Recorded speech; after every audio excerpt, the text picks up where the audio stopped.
Hi, welcome to BLOKL video number 2. This is the SOMa Cube. The SOMa Cube puzzle is one of my favorite puzzles, and it was a big motivation for making BLOKL building blocks puzzles and games, was to allow people to explore the mathematics behind the SOMA Cube puzzle. It's also just fun. I know I talk a lot about mathematics, and that may scare some people off, but this is math. Playing with puzzles, making things with your hands is math. I could wax philosophical on that, but let's just get down to it. What we have here is we have an unpacked BLOKL. This is how you will typically buy it online or in a store. This one is as it comes from the factory, the Artec factory in Japan. I just love just how cleanly these fit together in the beautiful colors. So there's that. So I've unpacked a BLOKL and I've built 2 SOMA cubes, and you can see here, here's one side is a set of SOMA cubes, and I'll talk about that in a minute. But you can build 2. They aren't exactly the same color, but they have some decent enough similarities that allows you to record solutions. Here are the remnants from the building of the cube. The cube takes 27 plus 27, that's 42, and that should leave a remainder of 2 each of each color, and they're all sitting over here. I also have here what's called the concentric circle cube solution saver. We'll turn it around so you can read it. And you can download this and print it out from the BLOKL website. And we'll talk about that later. But first, let's just talk about what SOMA is and how to play with it. So SOMA is all the irregular or crooked shapes that you can make with 4 cubes joined at their faces or less, 4 or less. So the first irregular shape would be a 3 because, well, let's just grab something here. A 1 is not a crooked shape. A 2 is not a crooked shape. The first crooked shape, a shape with an interior angle, is 3. So after this one, there's not another 3, because if you do this, that's 3, but it doesn't have a crooked angle. I know I'm elaborating more than I need to, but it's what I do.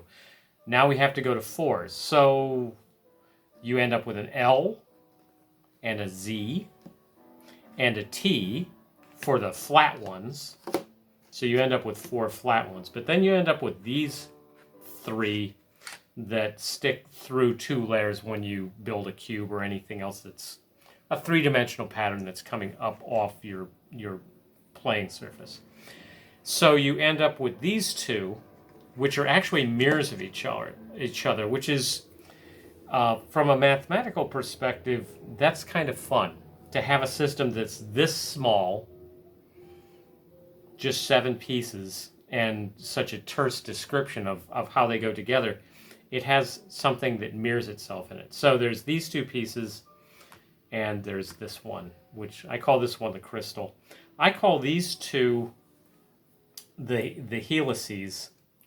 And let's see if I have this right here. Yes, here we go. I call this one Dexter, because if I put it in my hand like this and I line up my thumb with it, I can curl my fingers around it and my thumb lines up with that. And Dexter is the Latin word for right, and this is my right hand. And this one is called Sinister because that's the Latin word for left, and it lines up accordingly. My fingers wrap around its crooked angle, and my thumb lines up with this. And the motivation for this is there is the flavor molecule for citrus fruits, limonene,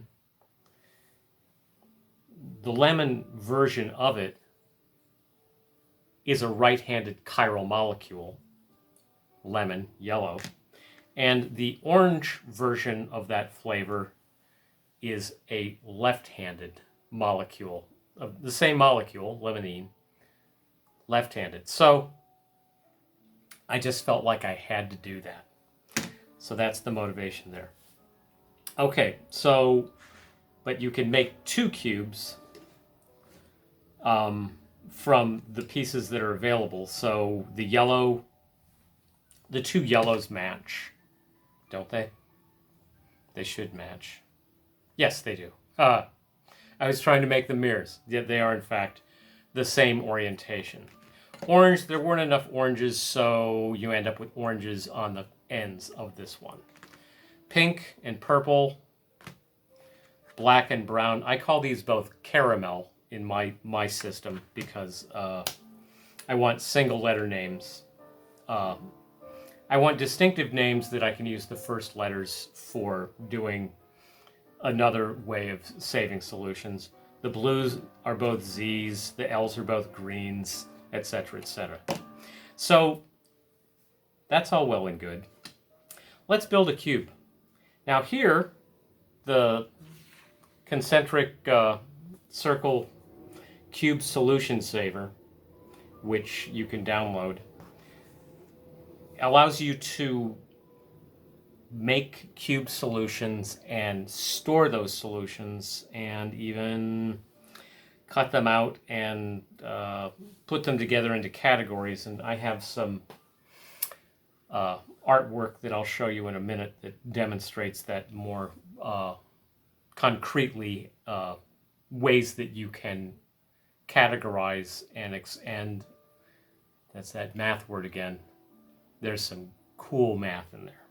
So the idea is that each concentric circle represents 3 layers of a cube.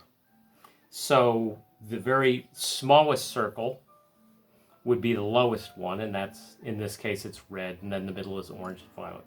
So let's use this one and recreate this solution. So what it's saying is that at the very bottom level, there's 3 brown circles in a row, and then there's one right in the middle. Well, that's this one, and it goes right here. Now, what else is on the bottom layer? We've got a purple, and a purple, and then yet another purple in the middle layer, so that means that goes together like that. And what else do we have on the bottom layer? It looks like we've got 2 yellows. No, that's, oh, well that is, yeah, we do. We have a yellow here and a yellow here, so that means this could drop in like that, and that automatically filled in these 2 mid-layer yellows here. Okay, what else do we have on the mid-level layer? Well, we've got blue and blue. Now things get a little distorted because the markers color over the lines, but that definitely goes there. Okay, what else do we have on the middle layer? Well, we've got an orange and an orange on the middle layer, and then associated with that we've got 2 on the top layer, and that means that's this one. Then how about red? Well, what else do we have in the middle layer? Well, we've got these 2 empty spots. If we look here, we see red, and then a red on the top layer, so that's this one. And the only thing that's left now is green, and we see we've got 4 big circles at the top that make the shape of this L, and sure enough, it drops in there. So that's how the concentric circle saver works. So something else that's fun we can do is, let's make the mirror image of it. Let's start with the crystal piece and put it where this one was and see how things fall together. So the yellow piece was pointing in to the crystal piece on this one, so if this is a mirror, it means the mirror needs to be used to do that. And the blue piece was there here, so it means it needs to be there. And what else can we do? The yellow piece takes the place of the orange piece, and it's a mirror of it again. And then the red would be a mirror of the red. And here's the green mirroring the green. So this is, and there's more videos that'll get into this more deeply, but there's 240 unique ways to build the cube. If I build this one, that's a unique solution. This one is a mirror of that unique solution, and it doesn't count in as being another unique solution. It's some pretty interesting stuff. Anyway, let's look at one more solution. I'm just going to freehand this one from memory. I have found, using this method and other things you'll see in the video, found I believe 170 solutions all on my own. But let's get to this. So another interesting set of solutions, well, the thing that makes finding the solutions interesting is that many of them are incredibly similar. So let's just put this one together real quick.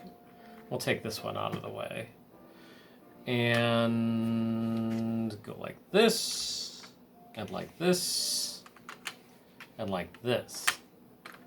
Well, that's kind of pretty. And what's interesting is this thing comes out. And that's an attractive looking sort of bit of symmetry you can play with there. But it turns out you can make this thing, you can make this portion of it in 3 different ways. Oops, let's put that back in. So I call this, this is sinister, and now it's on, I call it 3 legs, and it's dropped in. Well, sinister can also be on 2 legs. And again, red drops in, that's another solution, and sinister can be on 1 leg. That's another solution. So that's 3 solutions, but then this thing is interesting in that you can pick it up and you can flip it and twist it and drop it back in again, and in mathematics that's called a symmetry operation. There's that math word. And so now that's 6 solutions from there. And this turns up in other places where you're looking for solutions. These 2 pieces, whatever one of them is doing to sort of contribute to a solution, maybe the other one will do something similar too. So I've just substituted in the orange for the yellow, and here it is again. We have this weird sort of cube with the cubelet missing thing, and sure enough, I can complete the cube, and I can rebuild this in 3 different ways, and I can make this flip. So that makes another 6. That's a total of 12 solutions. There's a separate video about this. So anyway, let's look at some art. And we can also talk about why things are the way they are in the way I've decided to do things. So this is actually art that is, well, this is a draft actually, of art that is going to a mathematics convention in Denver in just a few weeks. So the bottom layer is a spreadsheet of all 240. So here you have 1, there's 240 SOMa Cube solutions, all very verbosely written out. So the 1 through 27 is the cube, starting at, if you look at this guy, this lower corner here is 1, and then this far corner is 27. Or actually, oh, no, it'd be that one over there. And each one of these letters stands for one of the cubelets of a piece being in that position. So let's pull this one out.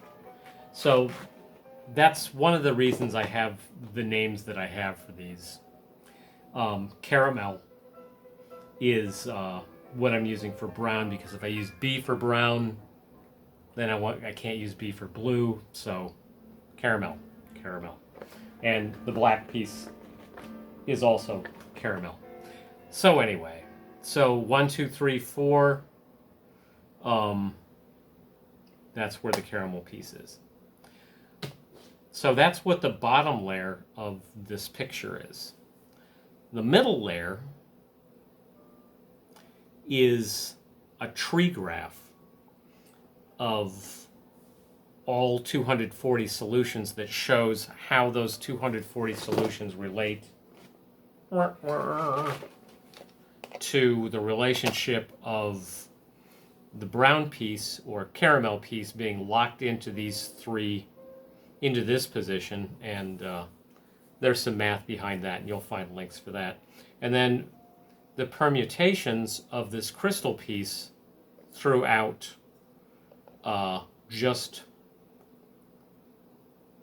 this side of the cube, that and that's a way to eliminate the issue with reflections on the sinister and dexter.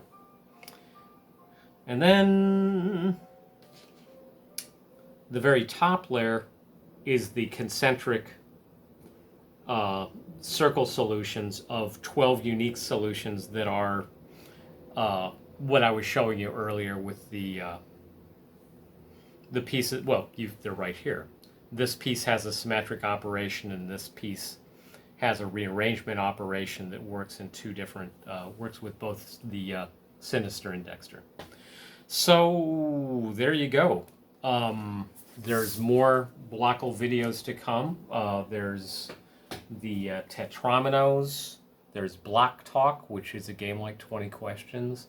And there's how to play a beginner's chess, a beginner and or teaching game for chess called Dice Chess. So thanks again for tuning into BLOKL videos on YouTube, and we'll see you again.